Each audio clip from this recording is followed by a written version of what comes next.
time to talk about target maturity funds and how they fit into your fixed income strategy.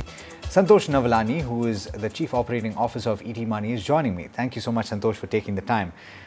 Let's talk about what these are first, and then we'll get into the context. We have, in a sense, spoken about the monetary policy decision, but perhaps we can understand target maturity funds in the context of what was announced by the Reserve Bank of India. What are target maturity funds?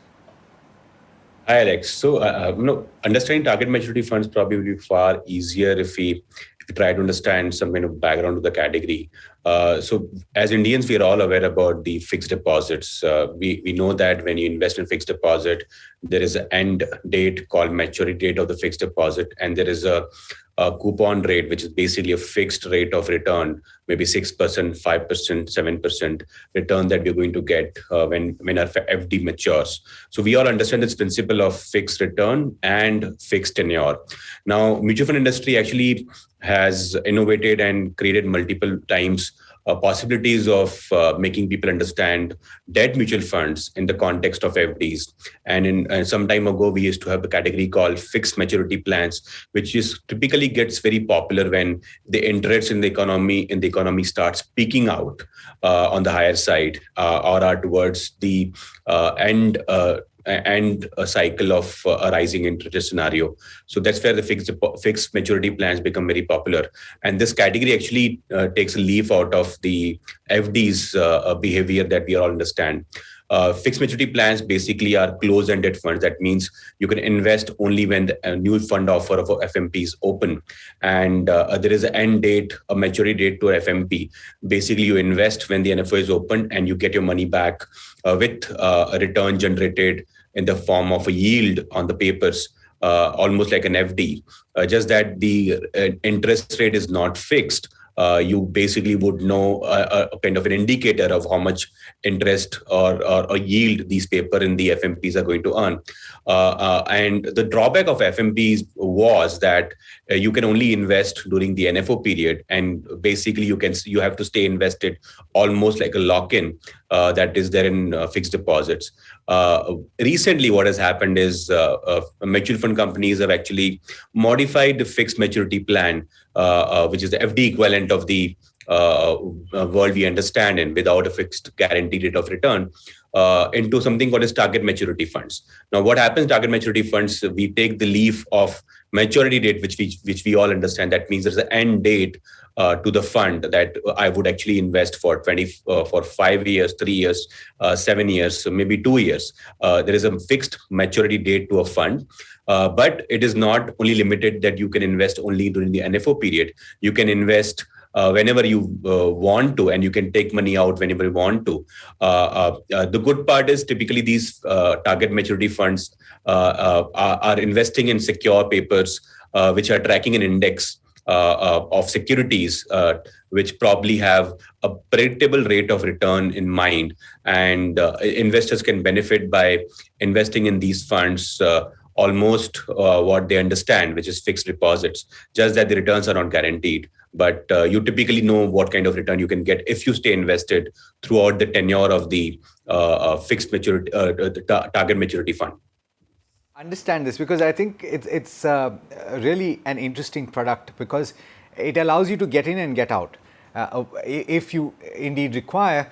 And I think it's very important, that distinction that you pointed out, which is fixed maturity funds, you don't have the option of exiting. And even when you're entering, you have to wait till an offer is done. That isn't the case with a target maturity fund, right? You can get in at any point in the life cycle of that target maturity fund, but you know when it's going to culminate. Let's, for those who are not familiar with the concept of how debt products, how bonds move, Santosh, can you explain that dynamic in the context of what we've seen? You saw, for example, that the repo rate was at 4% before May. It was increased to 4.4% in the start of May. It has increased to 4.9% today. You've also had bond yields move up quite substantially over the period of the last 1 year or so. So what does this mean? What does the moving up of the yield mean for a debt portfolio? Could you explain that? Sure. So what happens Alex, when we invest in fixed deposit, we know that we are going to lock our rate at 6%, 7, 5.5, whatever you have it. You get locked. Now, whether the interest rate in the economy move up or move down, you are going to get only your fixed 5%, 6% that you agreed with the bank before starting your FD. Now, what happens in a fixed maturity plan is you basically are going to get it because your money is locked in, almost locked in till the maturity of the FD. You are not guaranteed, but you are told that what kind of papers your money is going to get invested in, and you typically will end up getting that kind of return if you stay invested. But what happens in target maturity funds, which are exactly like FMPs, only with an exception that you can move in, move out whenever you want. What happens here is if you move in and move out whenever you want, that means you would not typically get the same rate that somebody might be getting who invested before you. Now, let's understand with an example today. Like you talked about the repo rate in the economy went up from 4% to 4.4 in the month of May, early May, and now it has been hiked to 4.9 in repo. And bond yields, at the bond markets, I would say, actually have been anticipating an interest rate in hike for a while, and they actually ran up before the announcements happened in May or right now as well. Like the benchmark yield right now is about 7.5%, while they've not run up today because people expected that the interest rate is going to hike in anyways. What would have happened is in between May and June, when the interest rate first started to get risen, the bond prices, with basically the debt papers which are traded in marketplace, whenever interest rate goes up, the bond prices fall. Why that happens is because if I'm holding a coupon or a paper at 7% rate, and I know that interest in economies have been announced to go up to 7.5, suddenly what will happen is people would start to buy the new paper, and the demand for the new paper will go up. And people who are holding the current paper, the demand for that will go down. When demand for that will go down, there's a mark-to-market loss. So what happens is the bond price that is of old paper at the old lower interest rate, when you're holding that, when the interest rate increases in that, the economy will typically price the papers at similar interest rates. And what will happen, the bond paper that you are holding, the price of that has to fall so that the interest rate becomes similar to what is coming for the new economy papers or the new papers at a higher interest rate. So the bond price typically have an inverse relationship with the interest in the economy. So when the interest rate rise, the papers which are at lower interest rate, the bond prices of theirs falls. And when the interest rates drops in the marketplace, then the prices of the bonds actually which are at a higher interest rate goes up. When you are holding a target maturity fund and you come in between and try to move in out, what will happen is, depending on whether the interest in the economy are rising or falling, you will suffer a mark-to-market gain or a mark-to-market loss. Hence, timing this may not be the right thing for retail investors. You should be investing in target maturity funds when you know what your horizon is, because when your horizon is fixed and the issuer of the papers, the person or the company which is borrowing the money from the fund, if that is not defaulting on the payments of interest rate, you basically are assured that if you hold the investment for the entire tenure till the maturity of the fund ends, you are expected to get the same interest rate, irrespective of the whether the bond prices in the midterm actually go up or go down. So you need to keep in mind that if you move in or move out in between, you may suffer a mark-to-market loss, or sometimes you may suffer a mark-to-market gain as well. So it depends on the interest in the economy, and you should not try to second guess it and stay invested for the entire period. And for the complete newbies who are wondering how these prices get determined, there is a market, of course, that buys and sells these bonds, both government bonds and corporate bonds. It's called a secondary market for these debt securities. And mutual funds, among other institutions, buy and sell these securities. You give your money to these mutual funds and they invest on your behalf. So therefore, what Santosh was saying, suppose I am a buyer of securities and Santosh is a seller. If he's holding a 7% paper, and if I want to buy it, I will demand a lower amount than he bought it for. So suppose he bought it for 100 rupees, I will demand it at, say, 97 rupees. This is just an example. So my yield will be closer to 7.5%, and that price will reflect that change. Let's talk about the credit aspect of it, because this is important to understand, right? Two types of risks, Santosh. One is the duration risk, which you're trying to remove when you have a fixed maturity or a target maturity. You don't want that up and down. So you're buying and you're holding. But there is a risk of the credit side of it, where there is a default. But these are typically funds which have better rated papers, correct? Yes. Yes. So what happens, as I mentioned in the beginning, target maturity funds typically track an index of predetermined securities at a predetermined interest rate kind of thing. They because one is promising, or rather expecting or intending to invest or stay invested during the entire course of the maturity period. That means you would not, as a fund manager, want surprises that somebody defaults. If I'm, as a fund manager, saying that I would stay invested in these papers, hold till maturity for next 7 years, that means as a fund manager, I would not like surprises where suddenly the borrower is not able to repay the interest payments during the course of the maturity.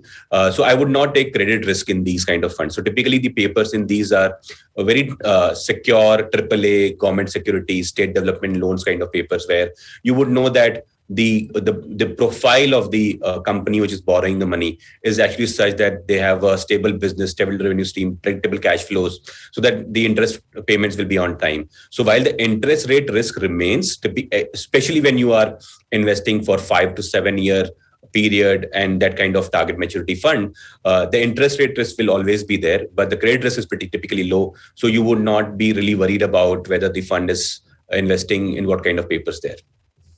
And I want to also talk about yield to maturity and which to choose. You've given me a table over here. It's really useful, so I'm going to refer to it.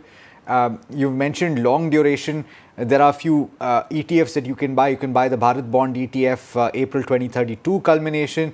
There's a Bharat Bond ETF April 2030 culmination. The yield to maturity on this table is 7.28%. But like you mentioned, Santosh, there's a mark to market. It changes every day. So if I was to buy tomorrow, it would have a slightly different yield to maturity, probably because of the underlying change, right? So how would you choose your target maturity fund based on your duration, right? The duration of when you need the money is what is the most important determinant, right? Yes.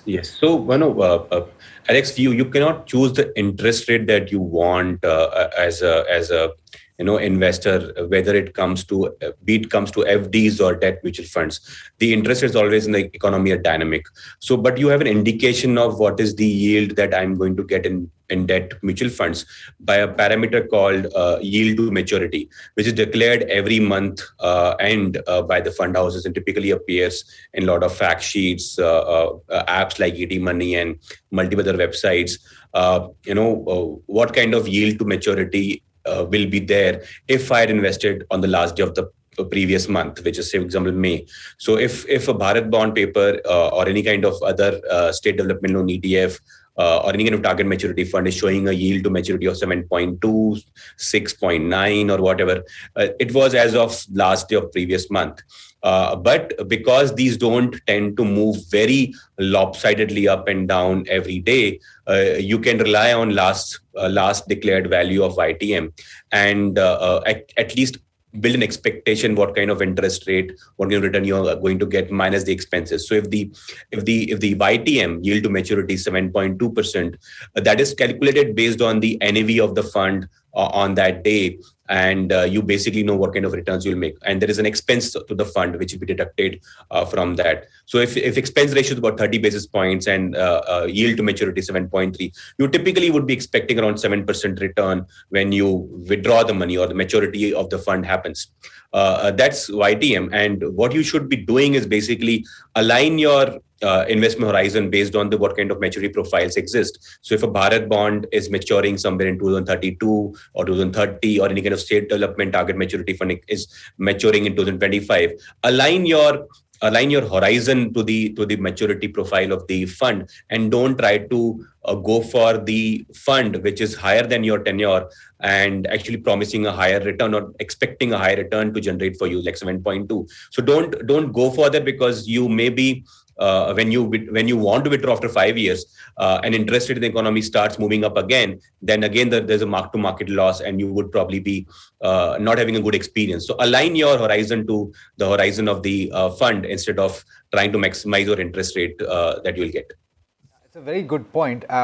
In that you have to, and we've spoken about this, Santosh, in the past, where you have goals and you have your investment plan that matches your goals. So, for example, if you have a 7-year goal and you need funds for that, you can perhaps look at a 7-year target maturity fund. But you know, I also want to talk about the approach that you should have to investing in these, because an SIP approach is not necessarily, or a staggered manner of investing may not be the best way, right? So you're looking at a lump sum ideally, or should you not worry about that, Santosh?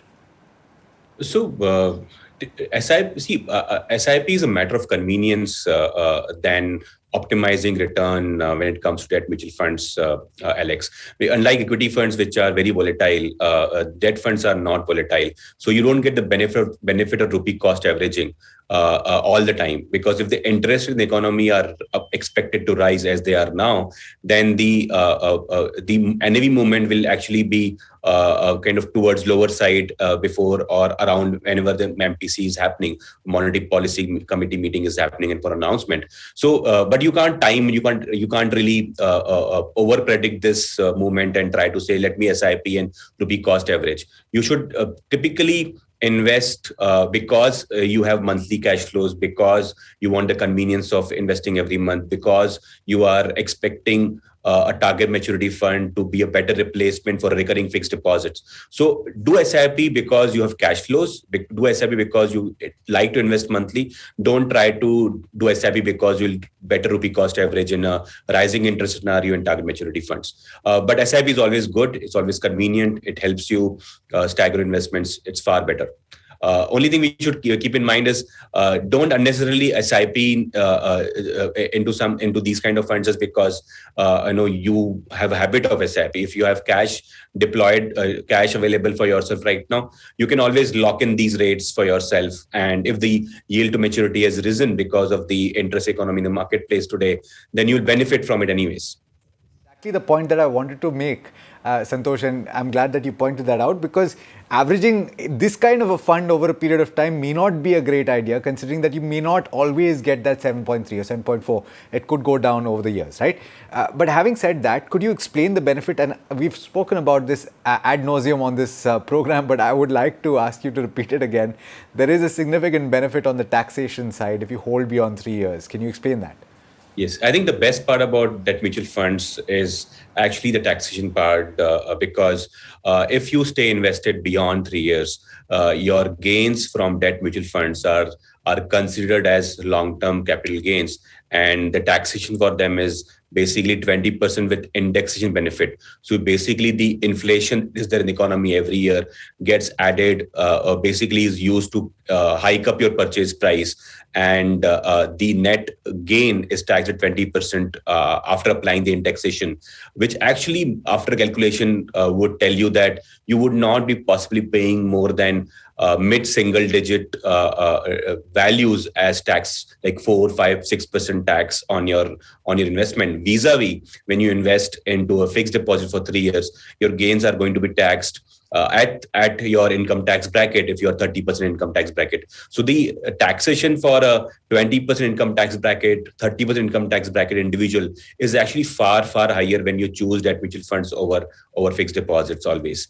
And even if when you are investing for less than 3 years, it is still beneficial simply because when you are investing in fixed deposits, you basically are taxed on accruals as well. So your interest rate is expected to come. You've not got it, but it is because it is going to get added to your income, you're supposed to file income tax for it and pay tax on it. Vis-a-vis in mutual funds, in debt mutual funds, if you stay in this for 2 years, you will not be paying a penny of tax till the time you actually withdraw after 2 years. So from taxing standpoint, be it long term beyond 3 years or be below 3 years, you're always better off investing in debt mutual funds compared to fixed deposit. Of course, stick to the categories which are more stable, which can give you predictable return, and not try to over optimize your returns by going to credit risk funds or dynamic bond funds or long duration funds. You have to understand what kind of category is suitable for what kind of benefit for yourself. Thank you so much, Santosh, for taking the time. Really